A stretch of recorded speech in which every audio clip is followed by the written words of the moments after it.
오늘 말씀 베드로전서 1장 1절에서 6절 말씀입니다.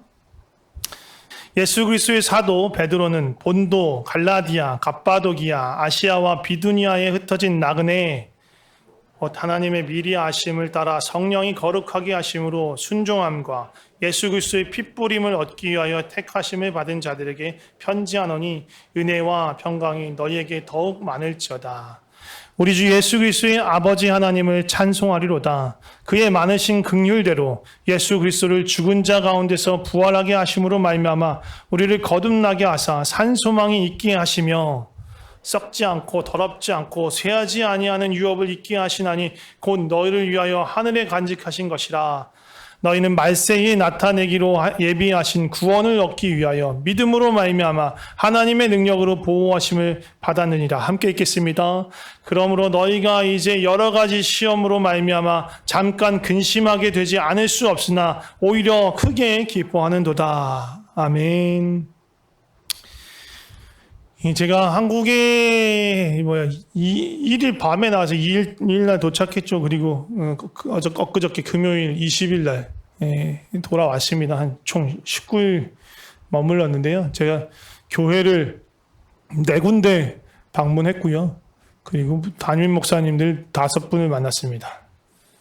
그리고 그 중에서 한 분을 제외하고는 다 개척교회를 지금 하고 계시는 목사님 였고요. 인천, 강서, 강남, 또 서울권을 벗어나서 안성에서 사역하고 계시는 목사님들을 만났습니다. 강남 서초에 있는 제가 그 전에 부교육자로 섬기던 높은 뜻 푸른 교회도 잠깐 다녀왔었고요.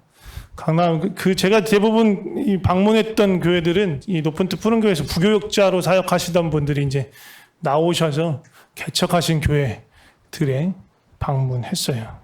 근데 또 사정은 다 달랐어요. 어떤 교회는 이제 높은 뜻 푸른 교회에서 조금 지원을 받아가지고 개척하고 있는 분도 계셨고, 그런 거 전혀 없이 맨 땅에 헤딩하듯이 하고 계신 분도 계셨고, 또 어떤 교회는 같이 부교육자 하던 그 목사님들이 또 뭉쳐서 섬기고 있는 교회도 있었습니다.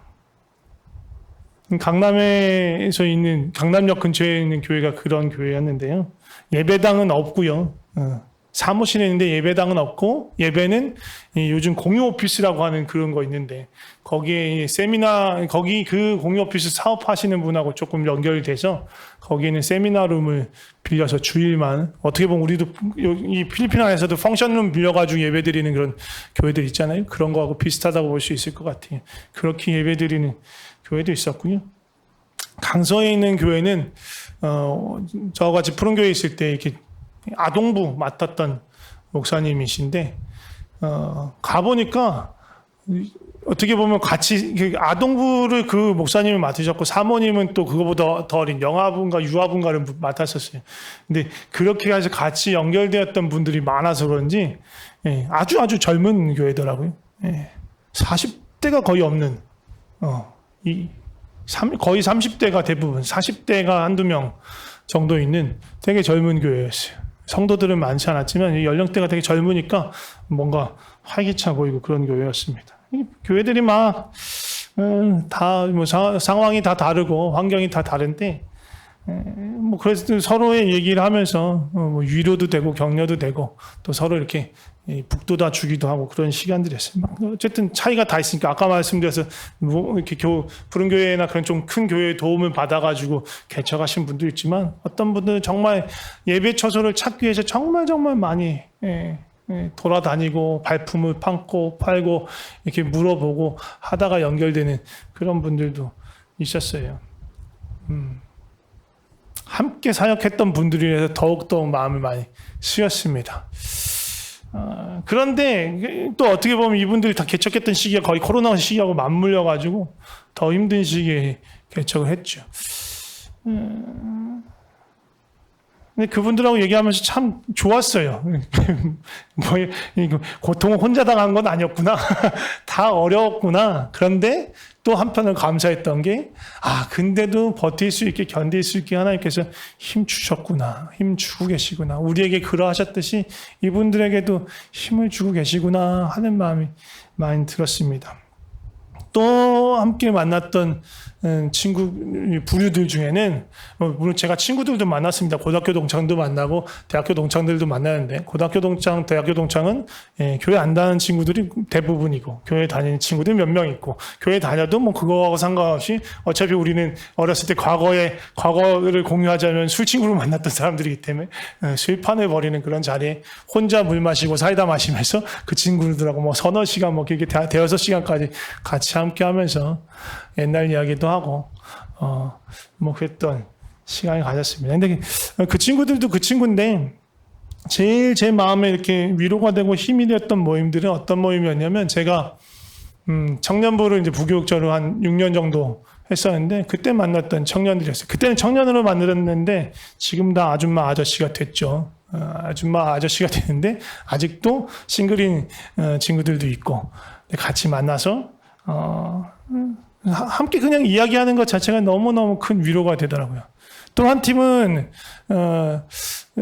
제가 이제 그 교회에 있을 때 중국으로 단기 선교를 계속 나갔었어요. 뭐 제 자의가 아니라 그 선교 담당 목사님이 너 가 해가지고 갔는데 그 팀 안에서 이렇게 팀워크가 너무너무 팀빌딩이 잘 돼가지고 그 팀은 멤버가 거의 바뀌지 않고 고정 멤버가 있는 채로 한두 멤버가 이렇게 새로 들어오면서 계속 전도팀이 있었고요. 지금까지도 10년이 넘게 그 팀이 유지가 되고 있어요. 함께 서로 기도하고 그때 우리가 방문했던 그 선교사님 위해서 기도하고 또 저 위해서 기도하고 그 팀에 또 선교사로 나간 또 많은 분들이 있어서 기도하는 그런 팀이었습니다.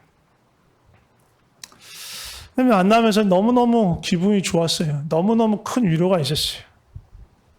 그냥 그런 생각이 들었어요. 그냥 뭐 내가 멀리서 그냥 목회하고 있을 뿐인데 그게 뭐 큰 일이라고 나를 이렇게 반겨주고 또 도와주고 함께 또 해주고 만나주고 하는 이게 참 뭔가 좀 얼떨떨하기도 했어요. 내가 이렇게 섬김을 받아도 되나 싶기도 하고 뭐 잘한 게 있다고. 근데 그 마음에 뭐가 있냐면 계속 우리가 장소는 떨어져 있었지만 한 몸으로 그냥 연결되어 있는 사람들이었구나. 청년들도 그 전도팀도 또 우리 목사님들도 그리고 우리 마닐라 평강교회도 우리 교회도 떨어져 있지만 흩어져 있지만 여전히 우리가 그리스도 안에서 한 몸이구나 라는 생각이 들었습니다. 지금 우리도 현장에 나와서 예배 드리는 분도 계시지만 온라인으로 예배를 드리시는 분도 계시고 또 온라인 예배도 쉽지 않으신 분들도 있어요. 몇몇. 그리고 어떤 분들은 소식을 듣기도 어려운 분도 계시죠.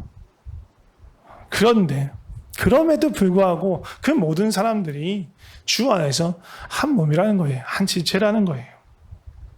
한 아버지 아래에 있는 한 머리 대신 한 분 그리스도 예수 아래에 있는 한 몸이자 한 가족, 주 안에서의 한 가족이라는 것입니다.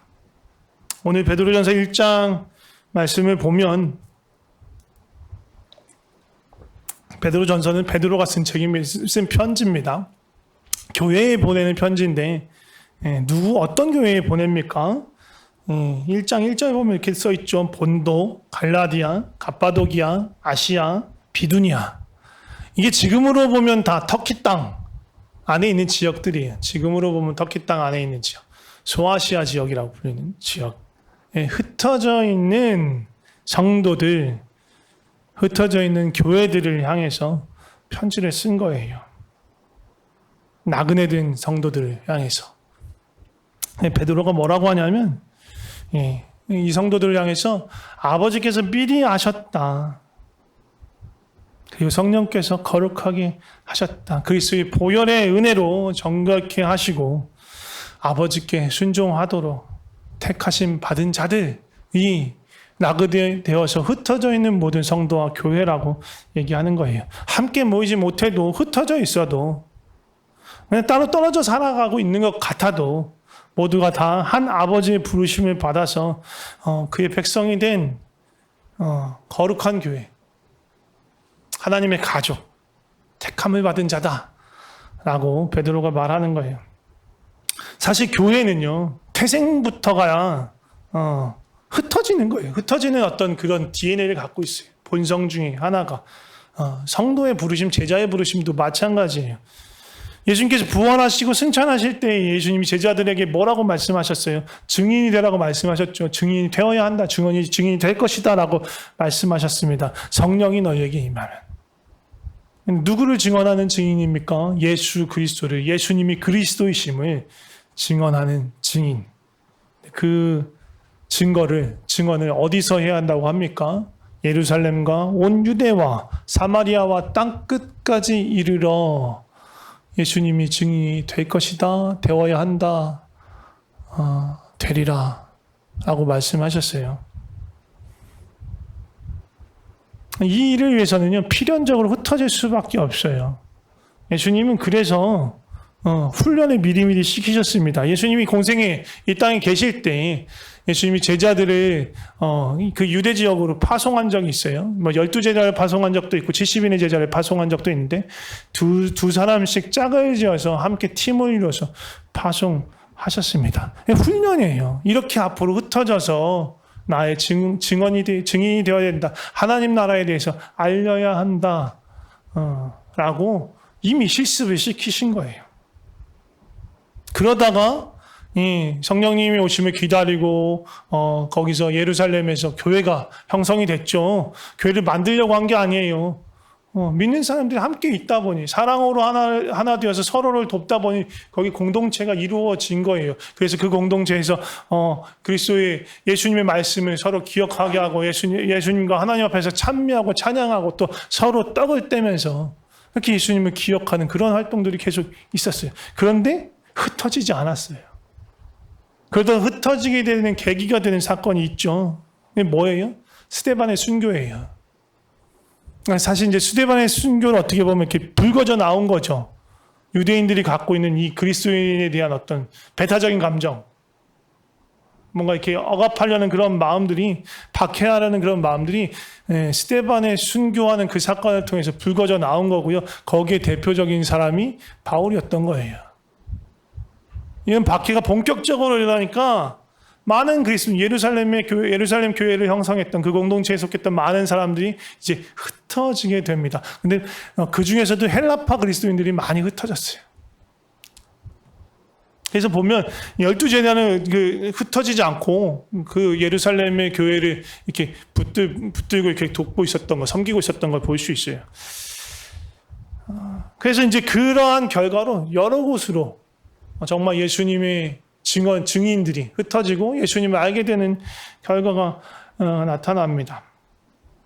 사도 바울도 나중에 이후에 예수님을 만나게 되고 정말 그렇게 흩어져 돌아다니며 많은 교회를 세우고 공동체를 일으키고 또 섬기는 일들을 하게 됩니다. 이게 초대교회에 그래서 흩어진 교회들은요, 경로가 달라요. 누구로부터 얘기를 들었는지 조금씩 달라요. 그래서 고린도 교회 보면 그래서 막 얘기들이 섞여 들어오면서 그 안에서 파벌이 생기기도 해요. 누구는 아볼로파다, 누구는 바울파다, 나는 그리스도파다, 누구는 게바파다, 막 이러면서 막 그런 어떻게 보면 분열의 양상도 보이지만 그만큼 어떻게 보면 복음을 접하게 되는 이 통로가 어떻게 보면 단일화되지 않았다는 거예요. 막 흩어져서 나갔으니까. 그렇게 어떻게 보면 장소나 경로나 그에 따라서 복음을 듣는 어떤 그 양상은 많이 달랐어요. 그럼에도 불구하고 그들은요, 한 교회라는 생각을 갖고 있었어요. 남이라고 생각 안 했어요. 우리 같은 마닐라에 있으면서 다른 교회 보면 우리 교회라고 생각 안 하잖아요. 물론 거기 뭐 연결된 사람이 있으면 뭔가 관계된 사람이 있으면 뭐 그냥 그 사람만 친한 거지 그 교회가 우리 교회가 뭔가 연관이 있다라고 생각 안 하잖아요. 근데 이때는 달랐다는 거예요. 지리적으로 한참 멀었음에도 불구하고 우리가 그리스도 안에서 한 교회다라는 생각이 훨씬 강했어요. 흩어져 있는 성도들이 따로 흩어져 있는 게 아니라 다 주 안에서 형제다라는 생각이 있었던 거예요. 그래서 뭐 베드로나 요한, 뭐 바울도 마찬가지지만 어떤 한 교회만 목회한 것이 아니라 편지를 쓸 때도 다 두루 편람해서 회람해서 볼 수 있도록 썼어요. 그래서 오늘 보면 아까도 봤지만 뭐라고 얘기해요? 예, 본도, 갈라디아, 갑바도기아, 아시아, 비두니아에 흩어져 있는 나그네된 성도들이라고 얘기하잖아요. 그러니까 다 한 교회다라고 생각한 거예요. 뭐 베드로전서뿐만 아니라 요한계시록은 서신서적인 측면을 갖고 있어요. 그래서 보면 아시아에 있는 7교회의 이름이 언급되잖아요. 7교회에 향해서 편지하노니 뭐 이런 말이 있습니다. 예.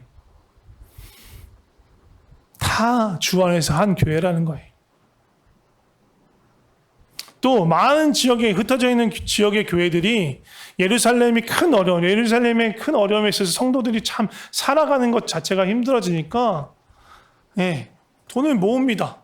연보를 해요. 이 사람들 우리 말로 하면 구제 목적의 헌금을 모아가지고 인편으로 가서 그들을 돕습니다.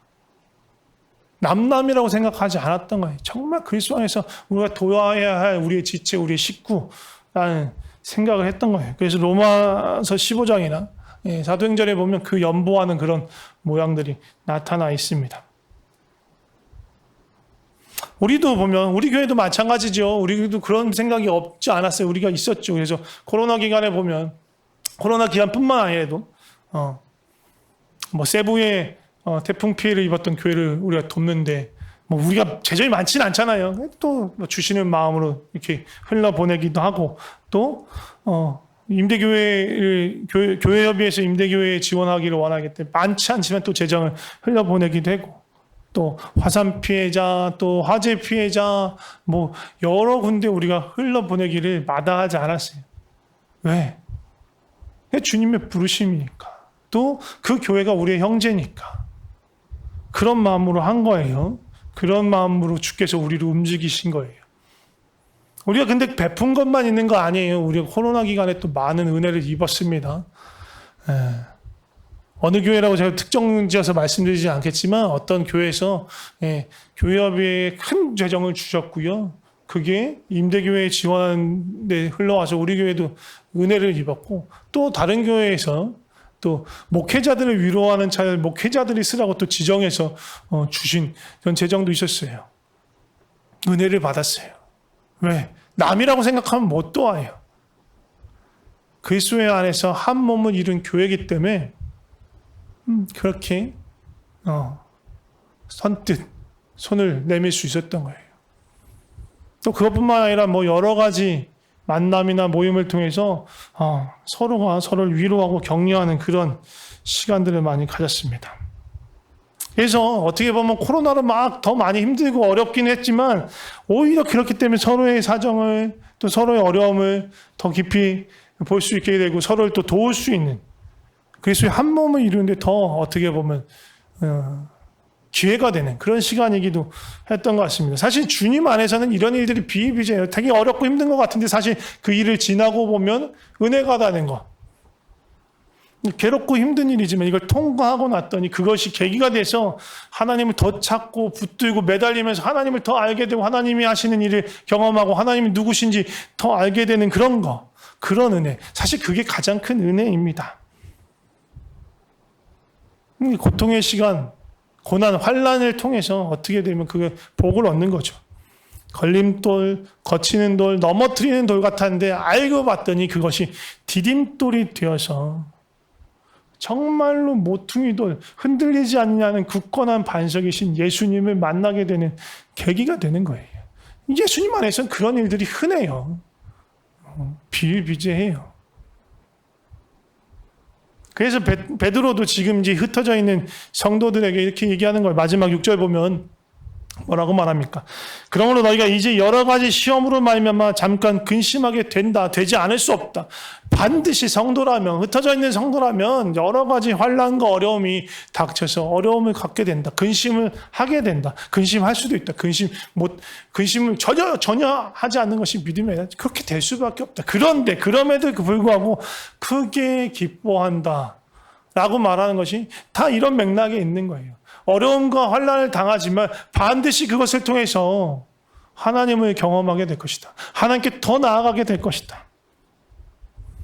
그것에 대해서 5절에 말해요. 5절에 보이죠.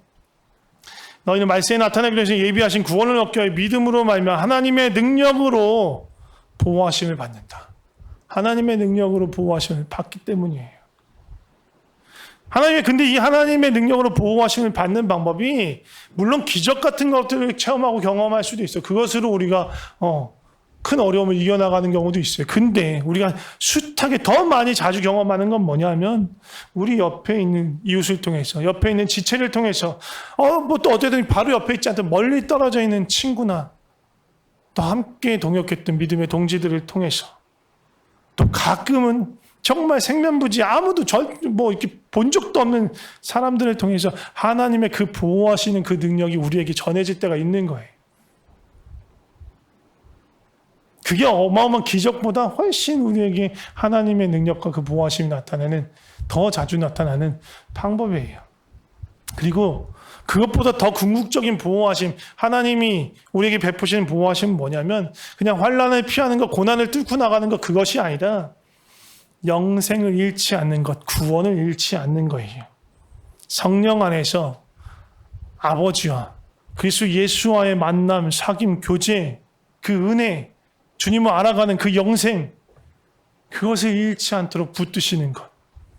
그게 가장 큰 복이고요. 이것이 베드로가 말하는 유업이에요. 썩지 않고 더럽혀지지 않고 쇠하지 않는 하늘의 유업이 바로 그거예요. 예. 제가 정진유 선교사님이 말씀하시는 걸 말씀 나누시는 걸 보고 도전을 받았습니다. 말씀을 길게 나누면 안 되겠구나. 제가 듣기로는 거의 12시 왔다 갔다 해서 예배가 끝난 걸로 알고 있어요. 압박을 느끼고 있습니다. 11시 55분이군요. 그래서 말씀을 정리하려고 합니다. 정리하면서 기도할 거예요. 우리 어려운 때 기도해야 합니다. 나만 살아남기 위해서 기도하는 게 아니고 흩어져 있는 나와 같이 나그네의 삶을 살고 있는 다른 성도들을 위해서, 우리 이웃들을 위해서, 또 교회들을 위해서 우리가 함께 기도해야 하는 거예요. 그리스도의 은혜와 평강 가운데 머물 수 있도록, 성삼위 하나님과 함께하는 그 영생의 기쁨을 잃지 않도록 하나님의 능력으로 보호하시는 그 보호하심을 경험할 수 있도록 우리가 함께 기도해야 하는 거예요. 같이 기도하고 싶습니다. 사실 오늘 말씀을 준비하면서 가장 집중적으로 기도하고 싶은 분들이 있었어요. 누구냐면 우리 마닐라 평강교회에 출석하셨던 성도님들. 지금 출석하고 계신 분 아니고 과거형으로 하셨던 어떤 분들은 어떤 분인지 잘 모를 수 있어요. 근데 지금 안 보이시는 분, 온라인상에서도 안 보이시는 분들 생각하시면 돼요. 뭐 짧게 경험했던, 깊게 경험했던, 제가 오기 이전에 아시는 분들도 계실 거예요. 지금 다른 교회 다니셔도 상관없어요. 이제 교회를 다니지 않는 어떤 상처를 받고 어떤 계기가 있어서 교회에 다니지 않으시는 분이라면 더욱더욱 기도해야 합니다. 소식을 전혀 모르는 사람일 수도 있어요. 이름이 가물가물해도 괜찮습니다. 또 나하고 불편한 감정이 있었던, 교회에 큰 어려움을 줬던 그런 분들이라도 괜찮아요. 아니, 더 기도해야 돼요. 우리 교회를 다시 돌아오라고 기도하는 게 아니에요. 정말로 우리와 함께 있던 지금 흩어져 있는 그 분들 안에 정말 하나님께서 말세에 예비하신 그 구원, 그 영생, 그거를 잃지 않고 누릴 수 있게 하여 주시옵소서. 어려운 가운데서 오히려 하나님 주신 그 소망, 그 예수를 붙잡는 그런 은혜가 그들 가운데 있게 하여 주시옵소서. 흩어진 나그네와 같은 성도들 가운데, 특별히 우리 교회를 거쳐갔던 그 많은 사람들 가운데 주님의 은혜가 있게 하여 주시옵소서라고 좀 기도했으면 좋겠어요. 청소년부에도 많이 있었잖아요.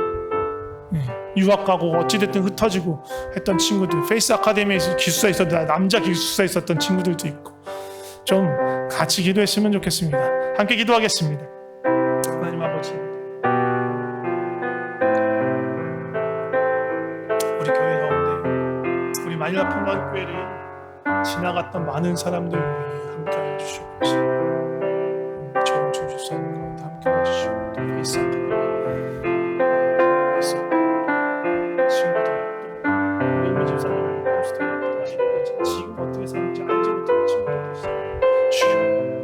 이 하나님 아는 그런 자녀들 되시도록 주시옵소서. 계속해서 또 기도하고 싶은 분들이 있습니다. 이거는 어떻게 보면 개인적인 경험과 연관된 것입니다. 어떤 분들은 이 마닐라 평강교회가 인생의 처음 교회일 수도 있겠지만 저를 비롯해서 많은 분들이 다른 교회들을 많이 경험하셨을 거예요. 내가 지나왔던, 내가 거쳐왔던 그 교회들을 위해서, 그리고 그 교회들에서 그 교회 안에서 만났던 많은 믿음의 지체들을 위해서 좀 같이 기도하면 좋을 것 같습니다.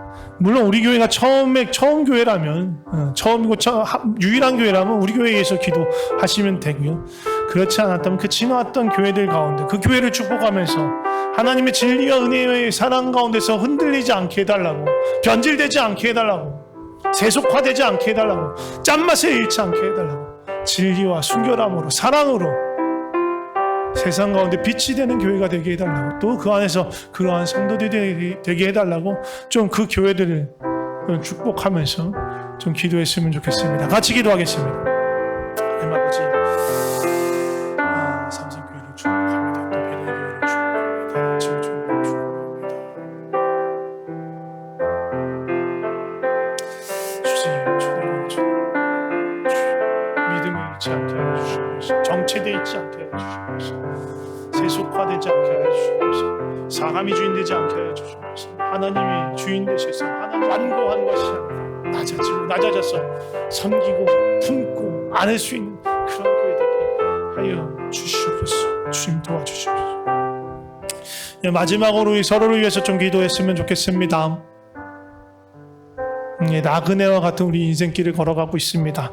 그런데 주님께서 정말 특별한 시기에 지금 우리를 이 마닐라 평강교회로 부르셔서 한 몸을 이루게 하셨으니 정말로 특별한 은혜입니다. 그래서 우리가 지금 이 시간에 얼마나 또 갈지 모르겠어요. 또 잠깐 머무시는 분들도 있고 또 오래 계시는 분들도 있지만 오래 계신 분들은 자꾸 보내야 되고 또 잠깐 머무신 분들 또 헤어지게 되겠죠.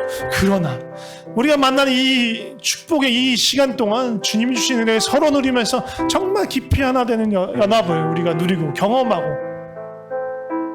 주님이 주신 그 복을 나누는 그러한 교회 되게 해달라고, 그리고 어디를 가든지 평생 또 주님을 떠나지 않는 그런 영생의 기쁨을 누리는 자 되게 해달라고 서로를 좀 축복하면서, 눈 뜨고 기도하셔도 돼요. 좀 서로 돌아보면서 기도하셔도 돼요. 저는 눈 뜨고 기도할 거예요. 서로를 축복하면서 좀 기도했으면 좋겠습니다. 같이 기도하겠습니다. 주님, 우리 가운데 역사해 주시옵소서. 우리들의 밝은 미래입니다. 우리 산이 주님